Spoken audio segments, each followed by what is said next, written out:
नमस्कार दोस्तों, मेरा नाम है मनीष और मैं कुरुक्षेत्र यूनिवर्सिटी के दर्शन विभाग में दर्शन पढ़ाता हूँ। भारत में ऐसे बहुत सारे ऋषि गुरुज पैदा हुए हैं जिन्होंने अलग अलग तरीके से अलग अलग विधियाँ हमें बताई हैं।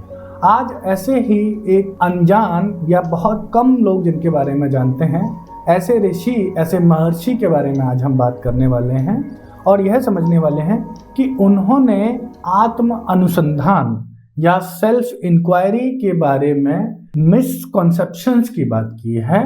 ऐसी कौन सी धारणाएं हैं जो कि गलत धारणाएं हैं, जो आध्यात्म के बारे में और आत्मज्ञान के बारे में, आत्म अनुसंधान के बारे में फैली हुई हैं। इसको लेकर उन्होंने क्या बात कही है, आइए अब हम जानते हैं क्रमवार की उन अवधारणाओं के बारे में। महर्षि रमन दक्षिण भारत के महर्षि थे।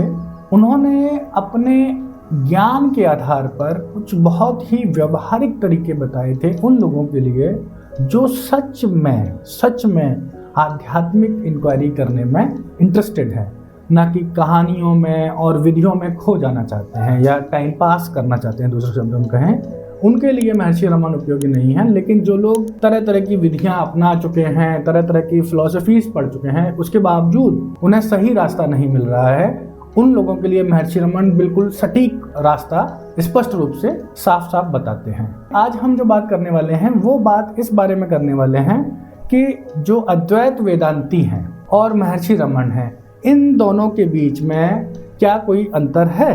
तो यहाँ पर हमें दो लेवल पे बातचीत करनी होगी। पहले लेवल पे अगर हम बात करें, जैसे हम बोलते हैं थ्योरी के लेवल पर जो अद्वैत वेदांत के सिद्धांत हैं वह महर्षि रमन के जो अनुभव हैं उससे मैच करते हैं और वो इस पूरी थ्योरेटिकल जो मेटाफिजिकल चीजें हैं जिनको हम तत्वमीमांसीय सिद्धांत बोलते हैं उनको स्वीकार करते हैं अद्वैत वेदांत के। उन सिद्धांतों में प्रमुख सिद्धांत अगर हम 2-3 की बात करें, पहला तो ये कि जगत जो है वह मेरी सेल्फ की वास्तविक सेल्फ, जैसे हम रियल सेल्फ बोल सकते हैं, उसके द्वारा रिफ्लेक्शन है, एक तरह का प्रोजेक्शन है। एक इस चीज को लेकर महर्षि रमन और अद्वैत वेदांत को लेकर स्पष्ट समानता है। तो रियल सेल्फ के स्वरूप को लेके भी अद्वैत वेदांत और महर्षि रमन एक मत रखते हैं। इसको लेके 3 शब्द हैं, अगर हम बहुत डिटेल में ना जाएं तो अद्वैत वेदांत ब्रह्म को, वास्तविक सेल्फ को रमन की भाषा में सत चित आनंद कहता है। सत का जो तात्पर्य है वो है बीइंग, अगर हम इंग्लिश का शब्द लें, बीइंग, होना। चित कॉन्शियसनेस, चेतना हिंदी में, और आनंद इज ब्लिसफुलनेस। तो महर्षि रमन के अपने अनुभव में वो मानते हैं कि जो सेल्फ है, रियल सेल्फ है, वो सत है, वो बीइंग है। बीइंग का तात्पर्य उनके लिए केवल होना ही सत है। मैं मनीष हूँ, मैं दर्शन पढ़ाता हूँ, मेरी लंबाई इतनी है, मेरा यह घर है, मेरी ये किताब है, ये सारी चीजें बीइंग नहीं है, ये सारी चीजें प्रोजेक्शन है मेरी बीइंग की। अगर हम रियल सेल्फ की बात करें तो वो सिर्फ है, वहां पर न मेरा सेल्फ है न वो आपका सेल्फ है, उसका होनापन ही रियल सेल्फ है। इस मामले में रियल सेल्फ यूनिवर्सल सेल्फ है, इंडिविजुअल सेल्फ नहीं है। इसके लिए हमने एक शब्द दिया, हमने मीन्स अद्वैत वेदांत ने, और उसका नाम दिया सत। यहां पर महर्षि रमन भी इसको स्वीकार कर रहे हैं कि जो सेल्फ है उसका स्वरूप सत्य का है। दूसरी चीज वह चेतन है, वह असल में प्योर कॉन्शियसनेस है, प्योर चेतना है, जो तादात्म्य बना लेता है मन के द्वारा, मन के अंदर वो रिफ्लेक्ट होने लग जाता है। तो इस मामले में सत है, चित है। और तीसरी चीज, अगर वो अपने स्वरूप में अवस्थित रहती है चेतना, तो उस स्थिति में वह, जैसे बोलने अनडिस्टर्ब्ड, अनइंटरप्टेड ब्लिसफुलनेस है, आनंद है, जैसे हमने अद्वैत वेदांत में आनंद शब्द का नाम दिया है। तो इस तरह से वास्तविक सेल्फ की विशेषताओं को लेकर महर्षि रमन और अद्वैत वेदांत एक स्थिति में है, और यह भी वह मानते हैं कि जगत और ब्रह्म या सेल्फ एक ही है। मूल तत्व जो है वो अद्वैत है। द्वैत जब क्रिएट होता है वह माइंड के द्वारा प्रोजेक्शन क्रिएट किया जाता है, जिसे वह दूसरा समझता है और उससे खुद को तादात्म्य बना लेता है। तो अद्वैत एक मेटाफिजिकल रियलिटी है सच्चित आनंद सेल्फ का वास्तविक स्वरूप है। इस चीज को लेकर महर्षि रमन अद्वैत वेदांत की धारणाओं से मेटाफिजिक्स से सहमति रखते हैं। लेकिन जब हम दूसरे पार्ट पे आते हैं, दूसरे हिस्से में आते हैं, तो महर्षि रमन और अद्वैत वेदांती जो विधि अपनाते हैं इस वास्तविक आत्म को जानने की, उसको लेके महर्षि रमन कुछ अवधारणाएं हैं, मिसकंसेप्शंस हैं, जिनको वो दूर करना चाहते हैं। महर्षि रमन बहुत कम बोले हैं अपने जीवन में, वह वहीं बोले हैं जहां पर उन्हें लगता है कि किसी चीज को बहुत क्लियर करना है, अदरवाइज वो बहुत शांत रहा करते थे अपने वहां पर।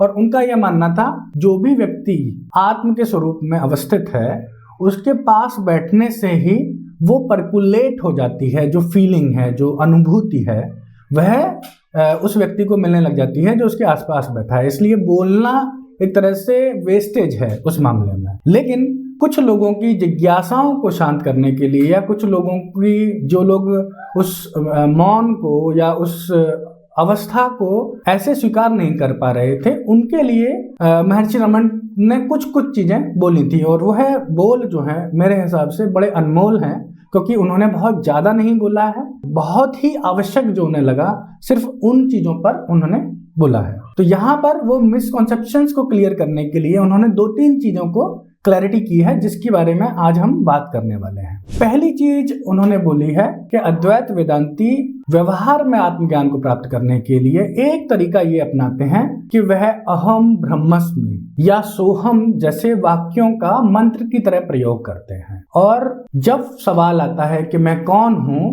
तो वह इन महावाक्यों के द्वारा उस मैं कौन हूं के उत्तर को देना चाहते हैं। जैसे कि अगर पूछा जाए किसी वेदांती से कि आत्म क्या है, तो वो जवाब देंगे कि आत्म ब्रह्म है। ऐसी स्थिति में जब वो प्रैक्टिस करने जाते हैं तो वह अहम ब्रह्मस्मि और सोहम का मंत्र की तरह प्रयोग करते हैं और उसका रिपीटेशन करते हैं, उसको बार बार मन में दोहराते हैं। लेकिन महर्षि रमन का ये मानना है कि इस तरह का रिपीटेशन या इस तरह का मंत्र बनाकर उसको बार बार रिपीट करने से वो सेल्फ असर्शन का काम तो करेगा, लेकिन वह भी मन की एक धारणा है, बुद्धि का एक प्रकल्प है। उसके द्वारा आप वास्तविक आत्म, जो कि बुद्धि का स्रोत है, जहां से बुद्धि या मैं भाव की उत्पत्ति होती है, आप वहां तक वापस नहीं पहुंच सकते हैं। बल्कि आप एक तरह से, अगर हम एक एनालॉजी दें, जैसे फिल्म के प्रोजेक्शन होता है, ऐसे ही सेल्फ का प्रोजेक्शन है माइंड में। तो माइंड में अन्य विचार और वस्तुएं आती हैं जो प्रोजेक्टेड हो रही हैं, उनको हटाकर हम ये कर देते हैं कि उन प्रोजेक्शंस की जगह इन प्रोजेक्शंस को डाल देते हैं अहम ब्रह्मस्मि और सोहम जैसे वाक्यों का। तो वो प्रोजेक्शन बदल रहा है, ना कि आप प्रोजेक्शन के सोर्स पर वापस जा सकते हैं इस विधि के द्वारा। तो उन्होंने इस विधि को अपने अनुयायियों को, या जो उनके पास आते थे पूछने के लिए, उनको इसको करने के लिए प्रमोट नहीं किया, बहुत मोटिवेट नहीं किया, क्योंकि उनका यह मानना था यह मन की ही एक गति है और इससे हम वास्तविक आत्म को नहीं जान सकते। ये सेल्फ इंक्वायरी नहीं है, सेल्फ असर्शन जैसा काम करेगा। अब हम दूसरी विधि पर आते हैं जो वेदांती फॉलो करते हैं, जो नेति नेति के नाम से प्रसिद्ध है, जिसमें इस तरह का भाव किया जाता है कि मैं शरीर नहीं हूँ, मैं मन नहीं हूँ, मैं शरीर नहीं हूँ, मैं मन नहीं हूँ। इस तरह के वाक्यों के द्वारा याद दिलाने की कोशिश की जाती है कि मैं इन सबसे अलग हूँ। मेटाफिजिकली ये बात सही है महर्षि रमन के लिए भी, लेकिन वो ये कह रहे हैं कि जब आप इस तरह का असर्शन नेति नेति में भी करते हैं, तब भी यह मानसिक प्रक्रिया ही है और ये बुद्धि के द्वारा एक तरह का प्रोजेक्शन ही आप कर रहे हैं, नेगेशन कर रहे हैं। पहले वाली चीज में आप अफर्मेशन कर रहे हैं, इसमें आप नेगेशन कर रहे हैं, लेकिन यह मानसिक प्रक्रिया ही है। तीसरी चीज स्वयं महर्षि रमन के ही कई बार के वक्तव्यों से आई और उसको बहुत सारे लोग करते हैं। उन्होंने बोला था एक जगह पर, जिसे हम आई थॉट या अहम वृत्ति, उन्होंने शब्द यूज किया है। अहम वृत्ति का ओरिजिन जो होता है वह हृदय स्थान से होता है, हृदय स्थान उसका स्रोत है। तो इससे कुछ लोगों ने यह धारणा बना ली और कुछ लोग इस चीज का एक तरह से अभ्यास करने लगे कि वह हृदय के स्थान पर ध्यान देने लगे या फोकस करके कंसंट्रेशन बनाकर उसको ध्यान में बदल दिया उन्होंने। लेकिन महर्षि रमन ने इसको भी थोड़ा क्लैरिफिकेशन करा है और बोला है ये भी एक तरह का मिसकॉन्सेप्शन ही है जिससे हम आत्म को जान सकते हैं, क्योंकि शरीर के हृदय वाले स्थान से उसका स्रोत नहीं है। वो मेटाफोरिकली हृदय शब्द का प्रयोग करते हैं, लेकिन वो सूक्ष्म स्तर पर है, जहां पर ये माना जाता है कि आत्मवृत्ति हृदय से उसका उत्थान होता है, और जब हम दोबारा स्रोत पर जाते हैं तो ऐसा महसूस होता है कि वो हृदय में जाकर उसका डिसोल्यूशन हो जाता है, वो श्रिंक होके हृदय में वापस चला जाता है। लेकिन वो हृदय जो है वो शरीर का कोई स्थान नहीं है जहां पर आपको फोकस करना। हालांकि उस फोकस से आपको कुछ मदद मिल सकती है, लेकिन वास्तविक रूप में आप इसके द्वारा आत्म अनुसंधान नहीं कर सकते हैं, सेल्फ इंक्वायरी नहीं कर सकते। तो ये इस तरह से उन्होंने आत्म अनुसंधान के मिसकंसेप्शंस को क्लियर किया है। इन विधियों के द्वारा आप आत्म के स्रोत तक नहीं पहुंच सकते हैं। आत्म के स्रोत तक पहुंचने के लिए क्या विधियां उन्होंने बनाई, क्या विधि उन्होंने बहुत ही क्लियर शब्दों में बताने का प्रयास किया, उसको हम अगले वीडियो में, अगले लेक्चर में समझेंगे। आज के लिए इतना ही रखते हैं, फिर मिलेंगे अगले विचार के साथ। नमस्कार।